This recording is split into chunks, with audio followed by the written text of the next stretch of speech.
په دې کلي کې یو داسې لیونی دی چې نامه دسته د چم اخلي او ژاړي. شهید شوی ورور ور یاد شي یوه بچي ته سلرجانه چې قلم اخلي او ژاړي. د وزیرستان غږ خوږي لیدونکي او کتونکي زه د تاسو ملګری امین وزیر د یوې نوې خپرونې سره د تاسو په درنه خدمت کې حاضر شوی یم.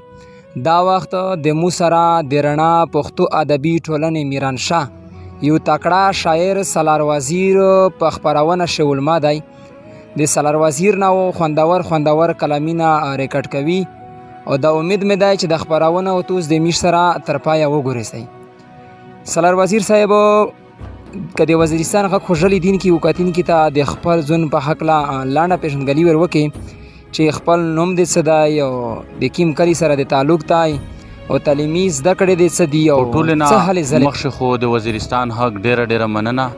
او شکریه یاده کوي چې دومره د لرې ځایونه موږ ته راغلل او د نه بعده چې څومره کتونکي اورېدونکي دي ستړي مه شي هرکلی ورته وایم او موږ خپل چې کوم تعلیم ده د اوتم ټولګي پورې ده او تعلق مې د پلنګ ځای کلي نه ده او په نوم مې حکیم نور ده او په ادبي دنیا شه تخلص مې سالار وزیر ده. کپلان ټکي چې درته وایي چې د اول سر نه ته د رڼا پښتو ادبي ټولنې غړی پوتې شوی که د نورې ټولنې سره ته پوتې شوی؟ زه د اول سر نه د رڼا پښتو ادبي ټولنې غړی پوتې شوی یم. خوږدي لیدونکي او کتونکي رڼا پښتو ادبي ټولنه هغه ټولنه ده چې د وزیرستان د دردېدلي کوم هغه پریود یې د شعر په ژبه شعر وړی دی کیم چې په شعر شعر وړل ډېره مشکله خبره ده.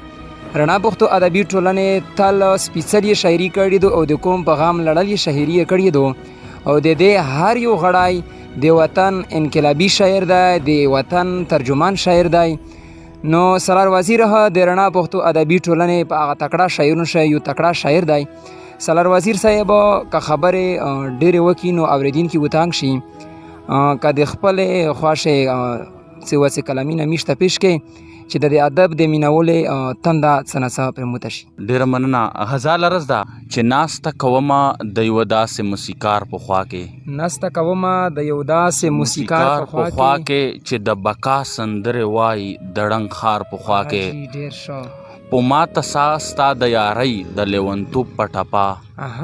په ماته سا ستا د یارۍ د لیونتوب په ټپه د تنهایۍ سره غږېږم د چینار په خوا کې او ما ټوله شپه کړله شوګیره ستا له یاده سره ما ټوله شپه کړله شوګیره ستا له یاده سره خوب رانه پاتې وویده د انتظار په خوا کې او په اعلانونو مې کړل ستړي اعلانونه د ځان په اعلانونو مې کړل ستړي اعلانونه د ځان رانه ورک و بېګا داسې د خمار په خوا کې او د وخت تر ښو حالاتو داسې نه امیده کړم چې د وخت تر ښو حالاتو داسې نه امیده کړم چې د زړه بنګړي مې شړنګا نه کړي اوس د یار په خوا کې. ډېر ښه دا شعر بیا وایه. مننه. د وخت تر ښو حالاتو داسې نه امیده کړم چې د زړه بنګړي مې شړنګا نه کړي اوس د یار په خوا کې چې تا شاعره نه کړي جوړې خو شاعر بنوي چې تا شاعره نه کړي جوړې خو شاعر بنوي ته چېرته 2 ساعته کښېنه د سالار په خوا کې. ډېر ښه د آخري مقطع یې که بیا وایي. مننه. چې تا شاعره نه کړي جوړې خو شاعر بنوي ته چېرته 2 ساعته کښېنه د سالار په خوا کې. سالار صاحب ماشاءالله د تو شاعري ډېره خوندوره او ډېره ژوره ده. که په لنډه کې چې درته وایي چې د دې ادب چې کومه زده کړه ده د شعر و شاعرۍ زده کړه ادبي دنیا شه د استوس سکتر شوی ده د کومو داسې مشر شاعر سره تو نسته پوسه کړې ده چې یختو ته د ادب چې کوم مالیار ده ای په ګوته کړي وي په مختلف شیونه یې پوی کړی وي ځکه چې په ادب شه مختلف شیونه دي مختلف اصناف دي نو دا زده کړه د چا نه تو کړې ده؟ مننه. د ادب استوز د مو چې کوم تر شوی ده عادل ګردور صاحب ده چې ډېرې پخوانه د 2006 2007 2008 نه خبرې د دغه مخه وکړه په نظم شي په غزل شي په کتاب شي په ډېرې غاښې د مو سره داسې مرستې کړي دي په ډېرې پښتو په ادب په ډېرې څانګې د په یو ولایم د تاریخ نه د ډېرې شی نه د خبر کړی یم. خوږي لیدونکي او کتونکي د دلګردور صاحب خبره ده وکړله. دلګردور صاحب یو ملنګ شاعر یو ترجمان شاعر چې رڼا پښتو ادبي ټولنه چې دا جوړه کړی دو او ډېر د وجدي مندې راسه دی د دغه صدر پوتې شوی دی او ډېر تکړه تکړه شاعرونه یې روزلي دي. نو که ژوند و د دلګیر داور سره او میژ انشاءالله مرکه کی او دی و تو ستازه مخشه روله د کیمرې مخشه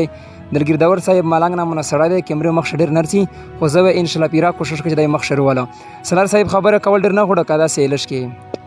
څه وسې غزل درته وویل. غزل بل عرض ده چې زړه مې سوځي د ګلزار په ښکلاګانو زړه مې سوځي د ګلزار په ښکلاګانو دا چا اورګړ دی د ښار په ښکلاګانو او سرې لمبې د وحشتونو د بارودو سرې لمبې د وحشتونو د بارودو بلوي بیا د چینار په ښکلاګانو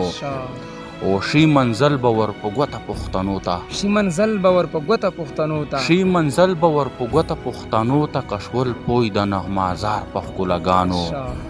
او پېښور ورته په چغو چغو ژاړي